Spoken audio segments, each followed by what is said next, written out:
I.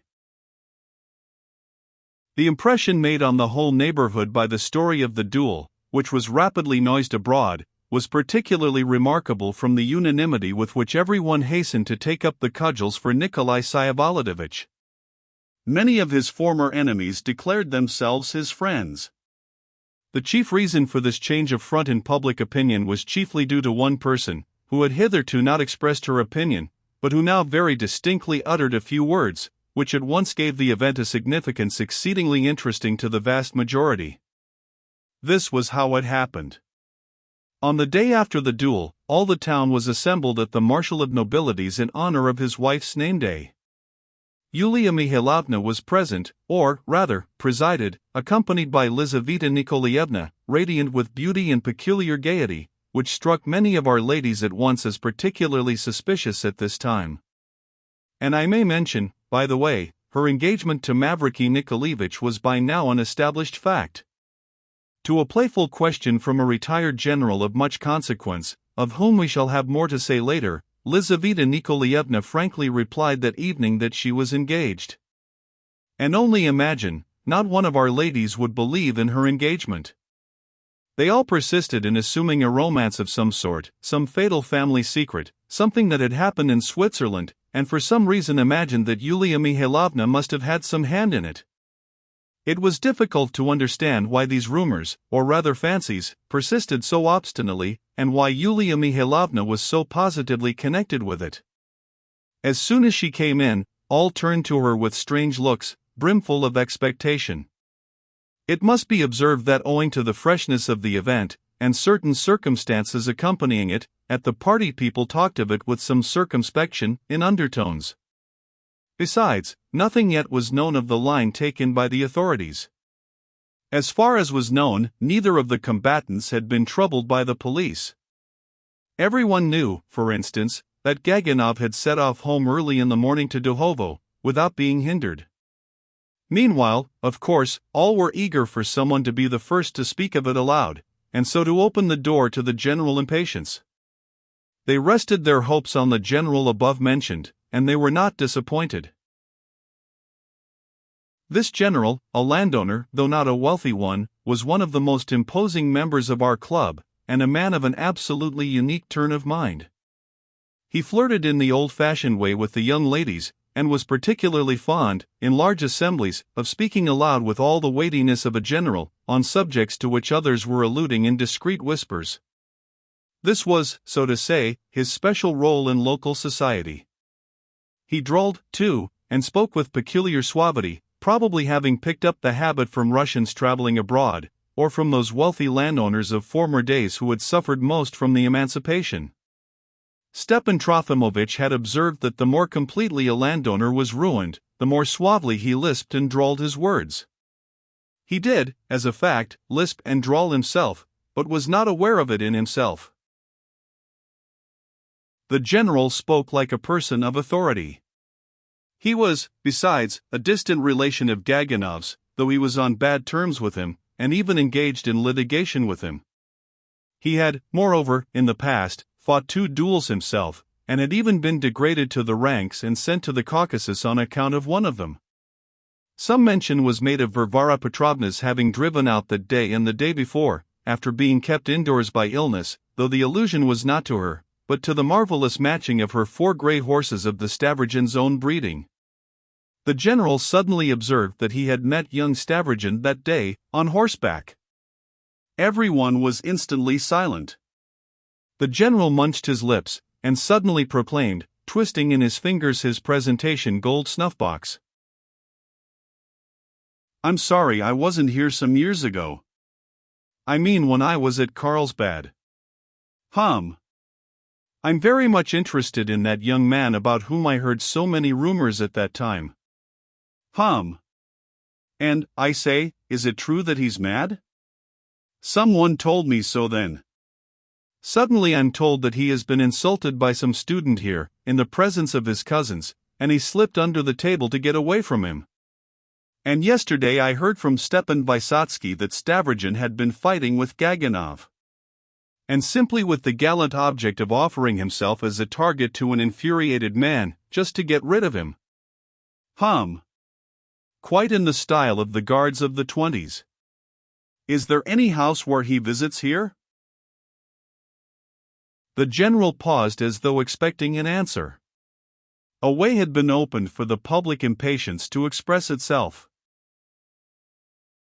What could be simpler, cried Yulia Mihailovna, raising her voice, irritated that all present had turned their eyes upon her, as though at a word of command. Can one wonder that Stavrogin fought Gaganov and took no notice of the student? He couldn't challenge a man who used to be his serf. A noteworthy saying. A clear and simple notion, yet it had entered nobody's head till that moment. It was a saying that had extraordinary consequences. All scandal and gossip, all the petty tittle-tattle was thrown into the background. Another significance had been detected. A new character was revealed whom all had misjudged, a character, almost ideally severe in his standards. Mortally insulted by a student, that is, an educated man, no longer a serf, he despised the affront because his assailant had once been his serf.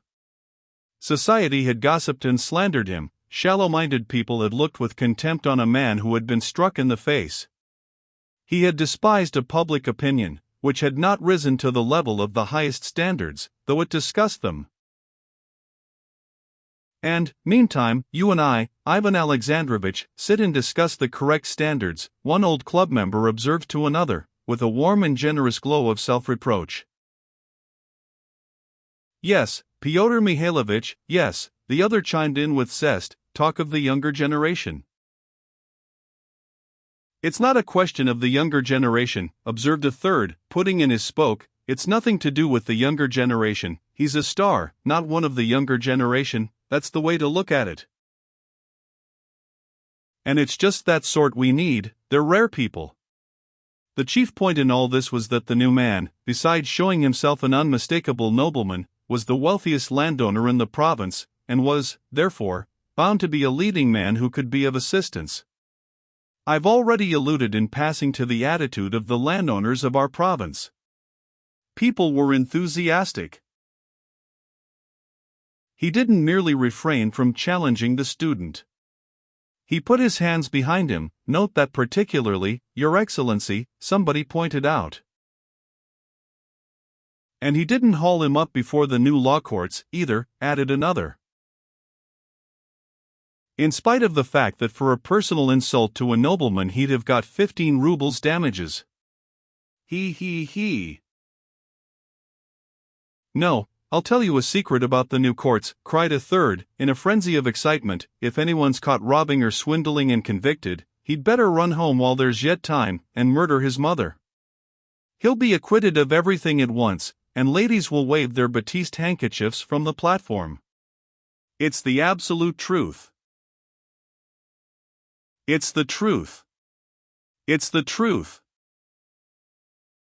The inevitable anecdotes followed. Nikolai Vsyevolodovitch's friendly relations with Count K. were recalled. Count K.'s stern and independent attitude to recent reforms was well known, as well as his remarkable public activity, though that had somewhat fallen off of late. And now, suddenly, everyone was positive that Nikolai Vsyevolodovitch was betrothed to one of the Count's daughters, though nothing had given grounds for such a supposition.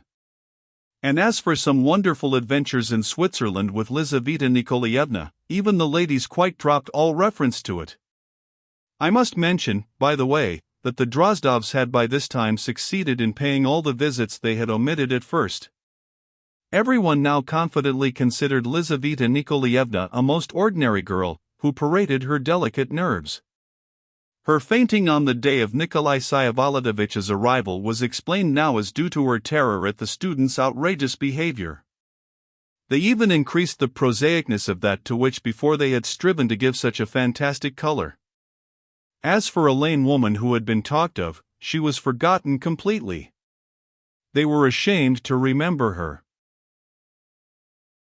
And if there had been 100 lame girls, we've all been young once. Nikolai Vsyevolodovitch's respectfulness to his mother was enlarged upon. Various virtues were discovered in him. People talked with approbation of the learning he had acquired in the 4 years he had spent in German universities.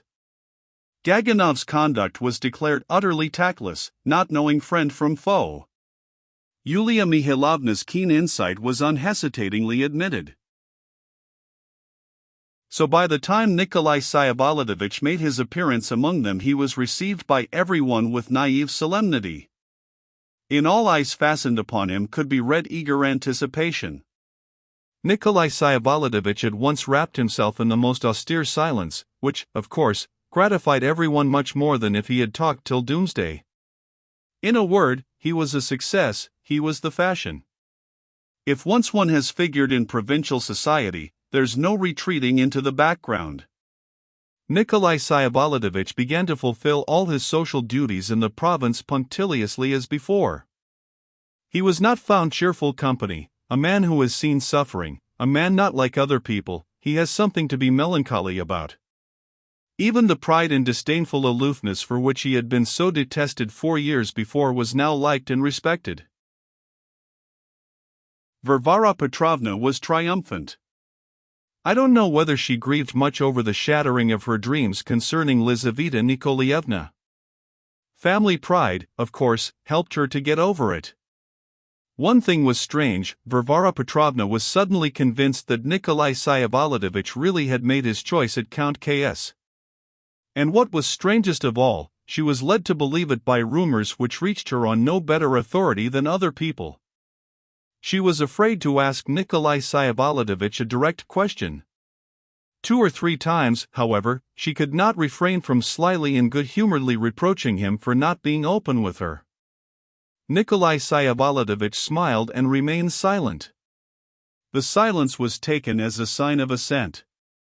And yet, all the time she never forgot the cripple. The thought of her lay like a stone on her heart, a nightmare. She was tortured by strange misgivings and surmises, and all this at the same time as she dreamed of Count K.'s daughters. But of this we shall speak later. Varvara Petrovna began again, of course, to be treated with extreme deference and respect in society, but she took little advantage of it and went out rarely. She did, however, pay a visit of ceremony to the governor's wife. Of course, no one had been more charmed and delighted by Yulia Mihailovna's words spoken at the marshal's soirée than she. They lifted a load of care off her heart, and had at once relieved much of the distress she had been suffering since that luckless Sunday. "I misunderstood that woman," she declared, and with her characteristic impulsiveness she frankly told Yulia Mihailovna that she had come to thank her. Yulia Mihailovna was flattered, but she behaved with dignity. She was beginning about this time to be very conscious of her own importance, too much so, in fact. She announced, for example, in the course of conversation, that she had never heard of Stepan Trofimovich as a leading man or a savant. "I know young Verhovensky, of course, and make much of him. He's imprudent, but then he's young, he's thoroughly well informed, though. He's not an out-of-date, old-fashioned critic, anyway." Varvara Petrovna hastened to observe that Stepan Trofimovich had never been a critic, but had, on the contrary, spent all his life in her house. He was renowned through circumstances of his early career, only too well known to the whole world, and of late for his researches in Spanish history. Now he intended to write also on the position of modern German universities, and, she believed, something about the Dresden Madonna too. In short, Varvara Petrovna refused to surrender Stepan Trofimovich to the tender mercies of Yulia Mihailovna. The Dresden Madonna? You mean the Sistine Madonna? Chère Varvara Petrovna, I spent 2 hours sitting before that picture and came away utterly disillusioned. I could make nothing of it and was in complete amazement. Karmazinov, too, says it's hard to understand it. They all see nothing in it now, Russians and English alike. All its fame is just the talk of the last generation. Fashions are changed then? What I think is that one mustn't despise our younger generation either. They cry out that they're communists, but what I say is that we must appreciate them and mustn't be hard on them. I read everything now, the papers, communism, the natural sciences, I get everything because, after all, one must know where one's living and with whom one has to do. One mustn't spend one's whole life on the heights of one's own fancy. I've come to the conclusion, and adopted it as a principle, that one must be kind to the young people and so keep them from the brink.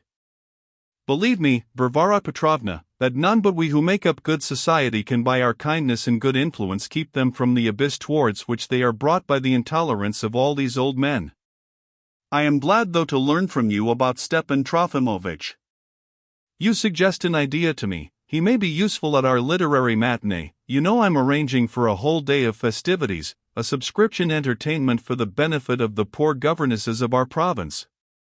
They are scattered about Russia. In our district alone we can reckon up 6 of them. Besides that, there are 2 girls in the telegraph office, 2 are being trained in the academy, the rest would like to be but have not the means.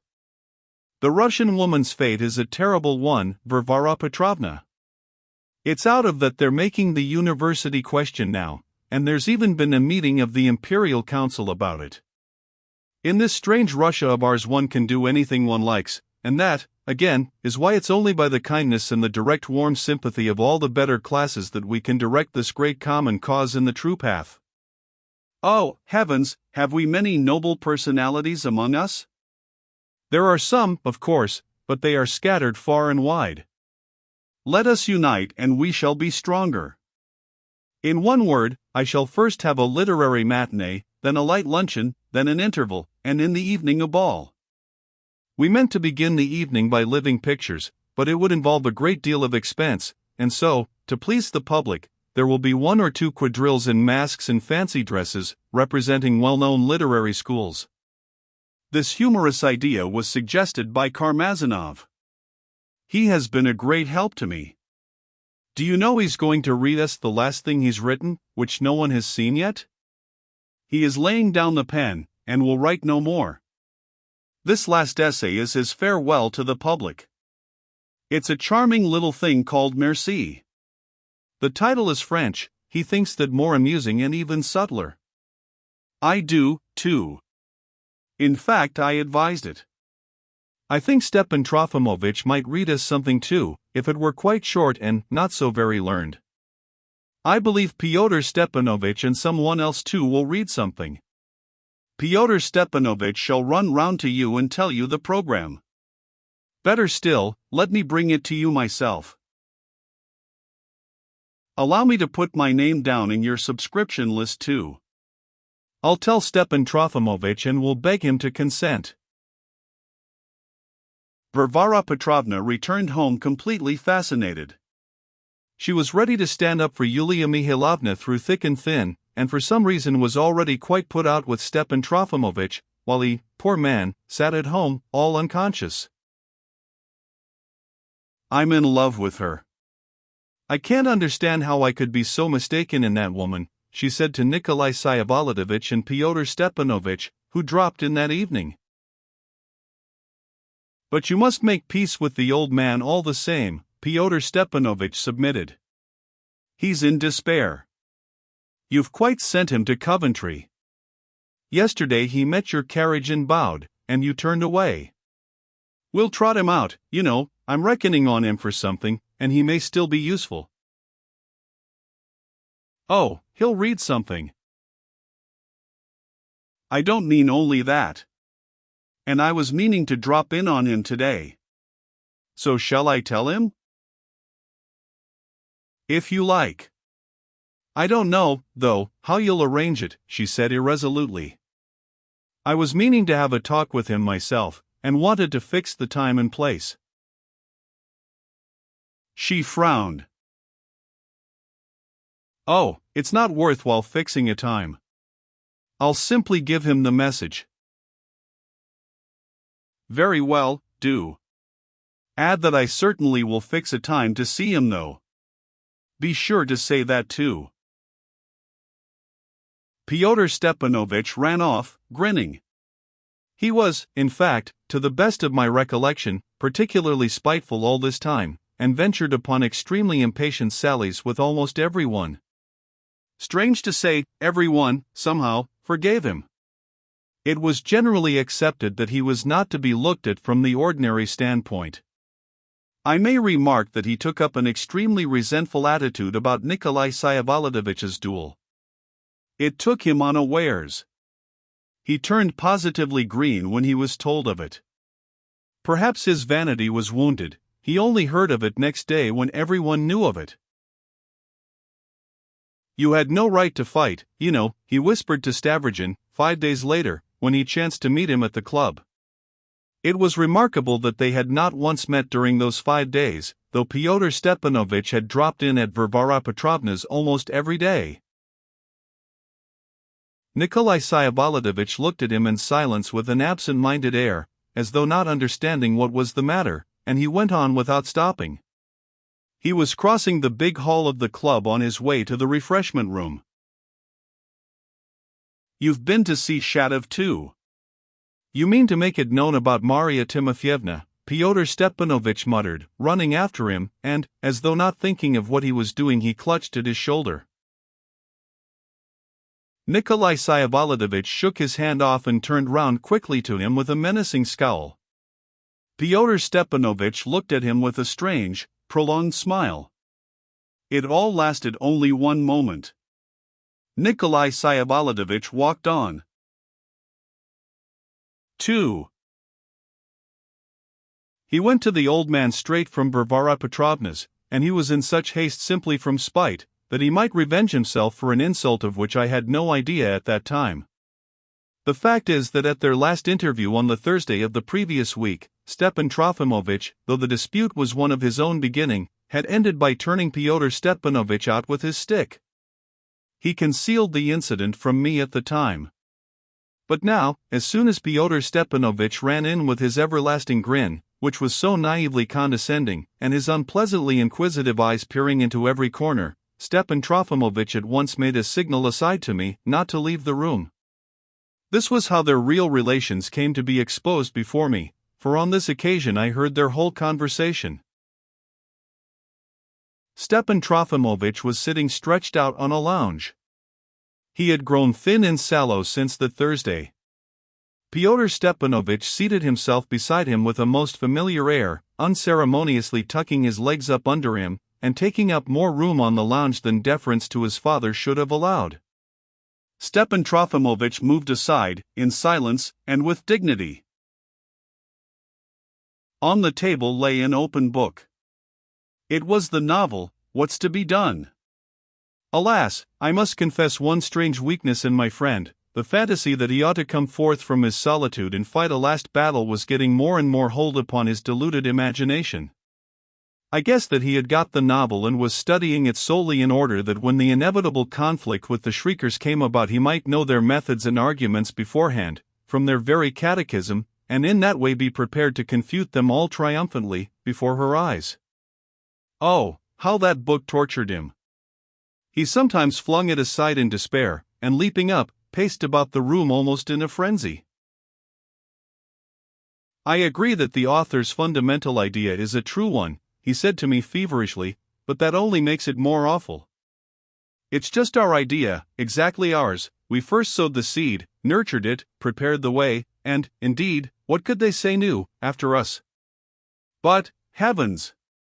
How it's all expressed, distorted, mutilated," he exclaimed, tapping the book with his fingers. "Were these the conclusions we were striving for? Who can understand the original idea in this?" "Improving your mind," sniggered Fyodor Stepanovich, taking the book from the table and reading the title. "It's high time. I'll bring you better, if you like." Stepan Trofimovich again preserved a dignified silence. I was sitting on a sofa in the corner. Fyodor Stepanovich quickly explained the reason of his coming. Of course, Stepan Trofimovich was absolutely staggered, and he listened in alarm, which was mixed with extreme indignation. "And that Yulia Mihailovna counts on my coming to read for her?" "Well, they're by no means in such need of you. On the contrary, it's by way of an attention to you, so as to make up to Varvara Petrovna. But, of course, you won't dare to refuse, and I expect you want to yourself," he added with a grin. You old fogies are all so devilishly ambitious. But, I say though, you must look out that it's not too boring. What have you got? Spanish history, or what is it? You'd better let me look at it 3 days beforehand, or else you'll put us to sleep perhaps. The hurried and too bare-faced coarseness of these thrusts was obviously premeditated. He affected to behave as though it were impossible to talk to Stepan Trofimovitch in different and more delicate language. Stepan Trofimovitch resolutely persisted in ignoring his insults, but what his son told him made a more and more overwhelming impression upon him. "And she herself sent me this message through you?" he asked, turning pale. "Well, you see, she means to fix a time and place for a mutual explanation, the relics of your sentimentalizing. You've been coquetting with her for 20 years and have trained her to the most ridiculous habits. But don't trouble yourself, it's quite different now. She keeps saying herself that she's only beginning now to have her eyes opened. I told her in so many words that all this friendship of yours is nothing but a mutual pouring forth of sloppiness. She told me lots, my boy. Phoo! What a flunky's place you've been filling all this time. I positively blushed for you." "I filling a flunky's place?" cried Stepan Trofimovitch, unable to restrain himself. "Worse, you've been a parasite, that is, a voluntary flunky too lazy to work, while you've an appetite for money. She, too, understands all that now. It's awful the things she's been telling me about you, anyway. I did laugh, my boy, over your letters to her, shameful and disgusting. But you're all so depraved, so depraved. There's always something depraving in charity, you're a good example of it. She showed you my letters. All, though, of course, one couldn't read them all. Phoo, what a lot of paper you've covered. I believe there are more than 2,000 letters there. And do you know, old chap, I believe there was one moment when she'd have been ready to marry you. You let slip your chance in the silliest way. Of course, I'm speaking from your point of view, though, anyway, it would have been better than now when you've almost been married to cover another man's sins, like a buffoon, for a jest, for money." "For money? She says it was for money." Stepan Trofimovitch wailed in anguish. "What else, then? But, of course, I stood up for you. That's your only line of defense, you know.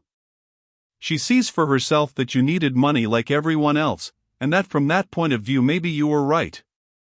I proved to her as clear as twice 2 makes 4 that it was a mutual bargain. She was a capitalist and you were a sentimental buffoon in her service. She's not angry about the money, though you have milked her like a goat. She's only in a rage at having believed in you for 20 years, at your having so taken her in over these noble sentiments, and made her tell lies for so long. She never will admit that she told lies of herself, but you'll catch it the more for that. I can't make out how it was you didn't see that you'd have to have a day of reckoning. For after all you had some sense. I advised her yesterday to put you in an almshouse, a genteel one, don't disturb yourself, there'll be nothing humiliating, I believe that's what she'll do. Do you remember your last letter to me, 3 weeks ago?" "Can you have shown her that?" cried Stepan Trofimovitch, leaping up in horror. "Rather. First thing. The one in which you told me she was exploiting you, envious of your talent, oh, yes, and that about other men's sins. You have got a conceit though, my boy. How I did laugh. As a rule your letters are very tedious. You write a horrible style. I often don't read them at all, and I've one lying about to this day, unopened. I'll send it to you tomorrow. But that last letter of yours was the tip-top of perfection. How I did laugh. Oh, how I laughed." "Monster, monster," wailed Stepan Trofimovitch. "Phoo, damn it all, there's no talking to you. I say, you're getting huffy again as you were last Thursday. Stepan Trofimovich drew himself up, menacingly. How dare you speak to me in such language? What language? It's simple and clear. Tell me, you monster, are you my son or not? You know that best. To be sure, all fathers are disposed to be blind in such cases. Silence! Silence! Cried Stepan Trofimovich, shaking all over. You see, you're screaming and swearing at me as you did last Thursday. You tried to lift your stick against me, but you know, I found that document. I was rummaging all the evening in my trunk from curiosity. It's true there's nothing definite, you can take that comfort. It's only a letter of my mother's to that Pole. But to judge from her character. Another word and I'll box your ears. What a set of people, said Fyodor Stepanovich, suddenly addressing himself to me. You see, this is how we've been ever since last Thursday. I'm glad you're here this time, anyway, and can judge between us. To begin with, a fact, he reproaches me for speaking like this of my mother, but didn't he egg me on to it? In Petersburg before I left the high school, didn't he wake me twice in the night, to embrace me, and cry like a woman, and what do you suppose he talked to me about at night? Why, the same modest anecdotes about my mother. It was from him I first heard them. Oh, I meant that in a higher sense. Oh, you didn't understand me. You understood nothing, nothing. But, anyway, it was meaner in you than in me, meaner, acknowledge that. You see, it's nothing to me if you like. I'm speaking from your point of view. Don't worry about my point of view. I don't blame my mother, if it's you, then it's you, if it's a Pole, then it's a Pole, it's all the same to me. I'm not to blame because you and she managed so stupidly in Berlin. As though you could have managed things better. Aren't you an absurd set, after that? And does it matter to you whether I'm your son or not? Listen, he went on, turning to me again, he's never spent a penny on me all his life. Till I was 16 he didn't know me at all, afterwards he robbed me here, and now he cries out that his heart has been aching over me all his life, and carries on before me like an actor. I'm not Varvara Petrovna, mind you. He got up and took his hat. I curse you henceforth. Stepan Trofimovich, as pale as death, stretched out his hand above him. "Ach, what folly a man will descend to," cried Fyodor Stepanovich, actually surprised. Well, goodbye, old fellow, I shall never come and see you again. Send me the article beforehand, don't forget, and try and let it be free from nonsense. Facts, facts, facts. And above all, let it be short. Goodbye. 3. Outside influences, too, had come into play in the matter, however. Fyodor Stepanovich certainly had some designs on his parent. In my opinion, he calculated upon reducing the old man to despair, and so to driving him to some open scandal of a certain sort. This was to serve some remote and quite other object of his own, of which I shall speak hereafter. All sorts of plans and calculations of this kind were swarming in masses in his mind at that time, and almost all, of course, of a fantastic character. He had designs on another victim besides Stepan Trofimovich.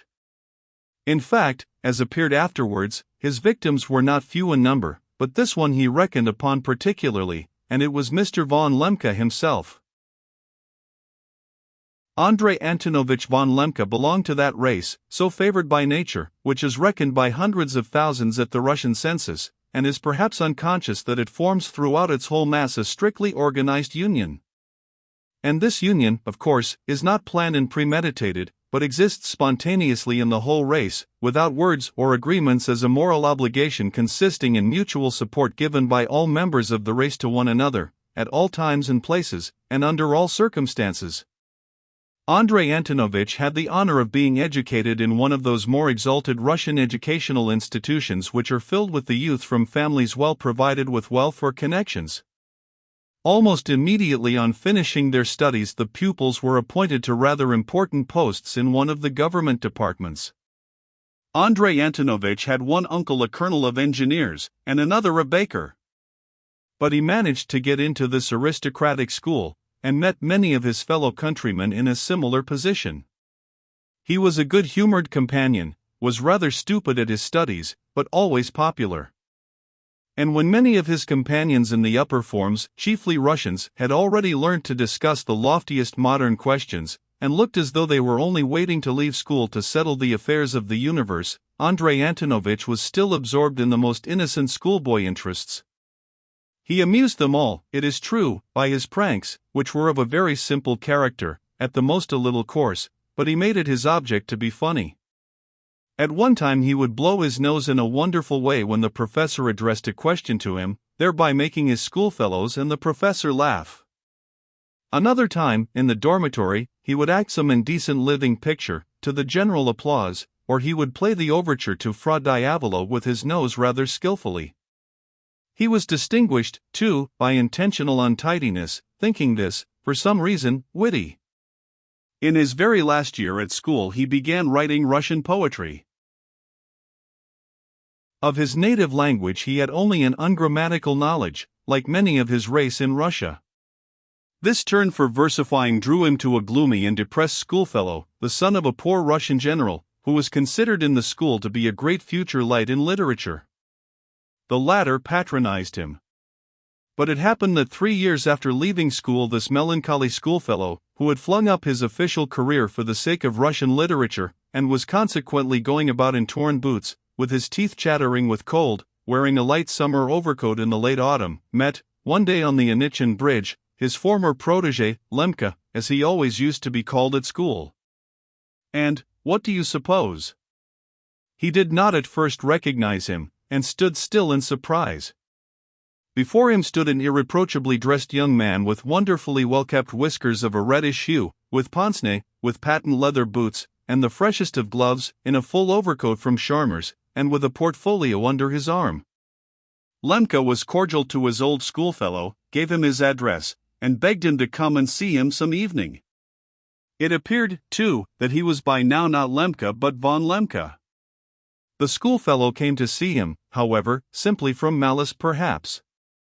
On the staircase, which was covered with red felt and was rather ugly and by no means smart, he was met and questioned by the house porter.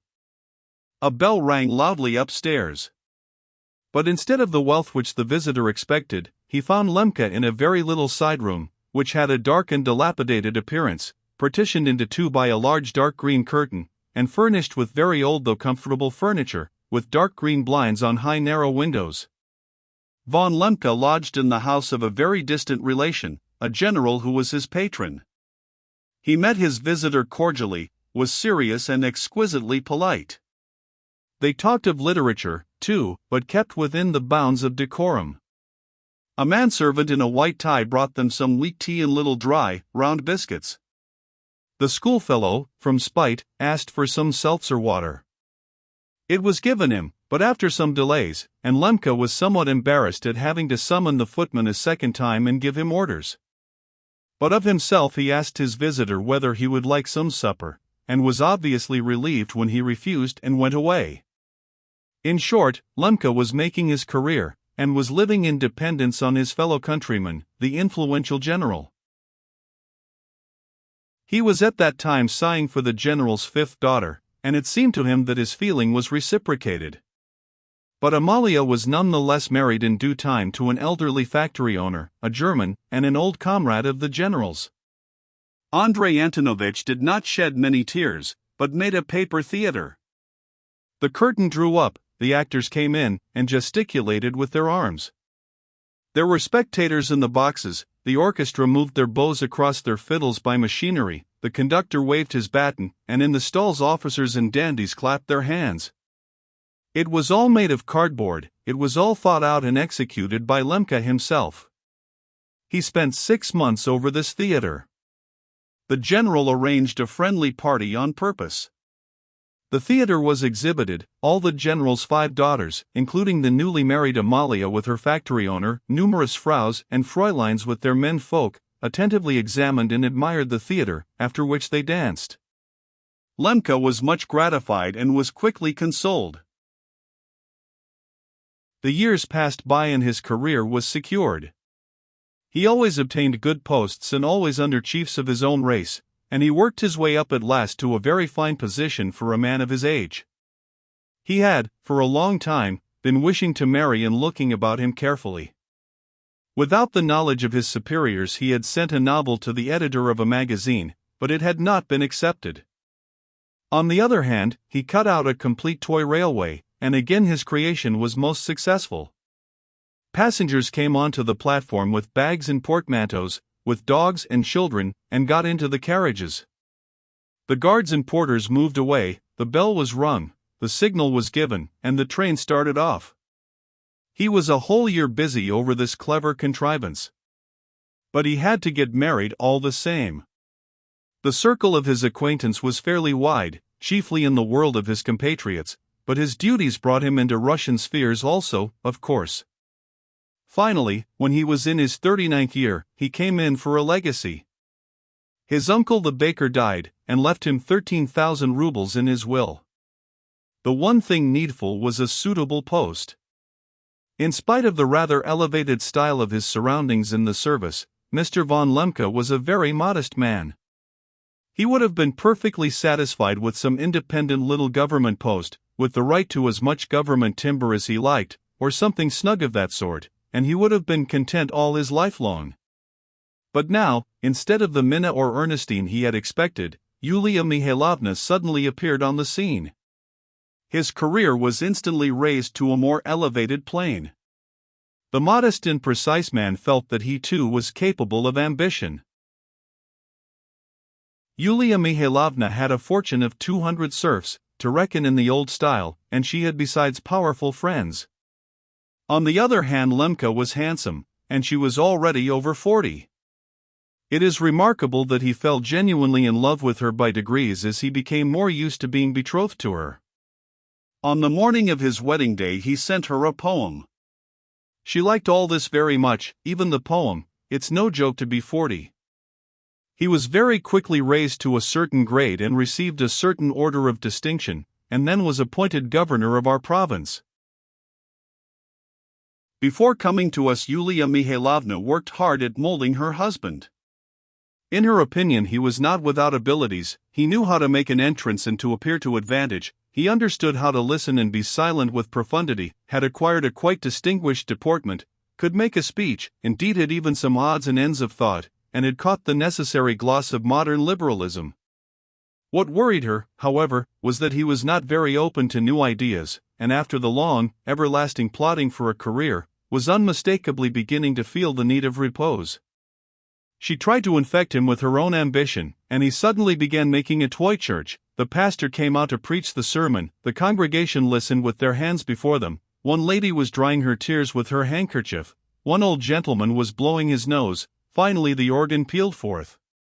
It had been ordered from Switzerland, and made expressly in spite of all expense. Yulia Mihailovna, in positive alarm, carried off the whole structure as soon as she knew about it, and locked it up in a box in her own room. To make up for it she allowed him to write a novel on condition of its being kept secret. From that time she began to reckon only upon herself. Unhappily there was a good deal of shallowness and lack of judgment in her attitude. Destiny had kept her too long an old maid. Now one idea after another fluttered through her ambitious and rather overexcited brain. She cherished designs, she positively desired to rule the province, dreamed of becoming at once the center of a circle, adopted political sympathies. Von Lemke was actually a little alarmed, though, with his official tact, he quickly divined that he had no need at all to be uneasy about the government of the province itself. The first 2 or 3 months passed indeed very satisfactorily. But now Fyodor Stepanovich had turned up, and something queer began to happen. The fact was that young Verhovensky, from the first step, had displayed a flagrant lack of respect for Andrei Antonovich, and had assumed a strange right to dictate to him, while Yulia Mihailovna, who had always till then been so jealous of her husband's dignity, absolutely refused to notice it, or, at any rate, attached no consequence to it. The young man became a favorite, ate, drank, and almost slept in the house. Von Lemke tried to defend himself, called him young man before other people, and slapped him patronizingly on the shoulder, but made no impression. Pyotr Stepanovich always seemed to be laughing in his face even when he appeared on the surface to be talking seriously to him, and he would say the most startling things to him before company. Returning home one day, he found the young man had installed himself in his study and was asleep on the sofa there, uninvited. He explained that he had come in, and finding no one at home had had a good sleep. Von Lemke was offended and again complained to his wife. Laughing at his irritability, she observed tartly that he evidently did not know how to keep up his own dignity, and that with her, anyway, the boy had never permitted himself any undue familiarity. He was naive and fresh indeed, though not regardful of the conventions of society. Von Lemke sulked. This time she made peace between them. Pyotr Stepanovich did not go so far as to apologize, but got out of it with a coarse jest, which might at another time have been taken for a fresh offense, but was accepted on this occasion as a token of repentance. The weak spot in Andrei Antonovich's position was that he had blundered in the first instance by divulging the secret of his novel to him. Imagining him to be an ardent young man of poetic feeling and having long dreamed of securing a listener, he had, during the early days of their acquaintance, on one occasion read aloud 2 chapters to him. The young man had listened without disguising his boredom, had rudely yawned, had vouchsafed no word of praise, but on leaving had asked for the manuscript that he might form an opinion of it at his leisure, and Andrei Antonovich had given it him. He had not returned the manuscript since, though he dropped in every day, and had turned off all inquiries with a laugh. Afterwards he declared that he had lost it in the street. At the time Yulia Mihailovna was terribly angry with her husband when she heard of it. "Perhaps you told him about the church too," she burst out almost in dismay.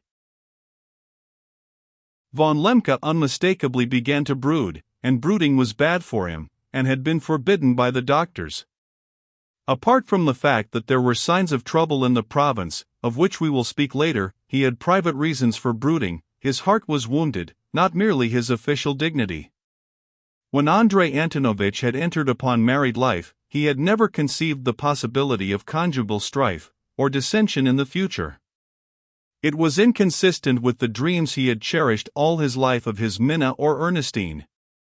He felt that he was unequal to enduring domestic storms.